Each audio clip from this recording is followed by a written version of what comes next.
আজকে আমরা বানাতে চলেছি গ্যাস বেলুন। আর শেষে দেখবো যে এই কাগজটা কি ওড়াতে পারবে আমাদের গ্যাস বেলুন গুলো। তো চলো গ্যাস বেলুন বানানো যাক। এখন আমাদের লাগবে কিছু জিনিসপত্র যা দিয়ে আমরা গ্যাস বেলুন বানাবো। আর আমাদের কিন্তু আরো একটা জিনিসের দরকার হবে, সেটা হলো একটা কাচের বোতল। চলো বোতলটা নিয়ে নেই, কিন্তু এটাতে তো জল ভরাতে হবে, তাই তাড়াতাড়ি জল ভরিয়ে নিবো। তো চলো এখন বানানো শুরু করা যায়। আমার কাছে কিন্তু আগে থেকে 3টা বেলুন ছিল, তাই ফার্স্টে দেখে নিবো যে বেলুন গুলো ঠিক আছে কিনা। আমাদের সবগুলো বেলুনই কিন্তু ঠিকই আছে। তো এখন বানানো শুরু করব। প্রথমেই আমাদের দরকার হবে 20 টাকার একটা ড্রেন ক্লিনারের প্যাকেট। এগুলোকে ঢেলে নিবো বোতলটাতে। এগুলো ঢালা হয়ে গেলে এখন আমাদের দরকার হবে অ্যালুমিনিয়াম ফয়েল। এগুলোকে প্রথমে টুকরো টুকরো করে ছিঁড়ে নিতে হবে, তারপর এগুলোকে একটা একটা করে বোতলের ভিতরে ঢেলে নিবো। আর এগুলো ঢালা হয়ে গেলে বেলুনটাকে বোতলের মুখে লাগিয়ে দেবো। আর এখন আমাদের বেলুনটাও আস্তে আস্তে ফুলতে থাকবে। আমাদের কিন্তু 2টা বেলুন দরকার হবে, তাই আমরা আরেকটা বেলুন ফুলে নিব।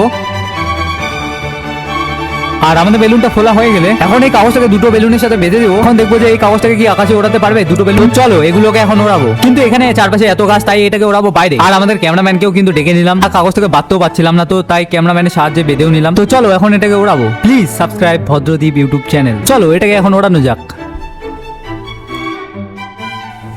আর তোমরা কিন্তু আমাদের একদমই সাপোর্ট করছো না, তাই আমাদেরকে সাপোর্ট করার জন্য চ্যানেলটিকে সাবস্ক্রাইব করে দাও, যাতে এরপরে আমরা ক্যামেরা গ্যাস বেলুনে বেঁধে ছাড়তে পারি।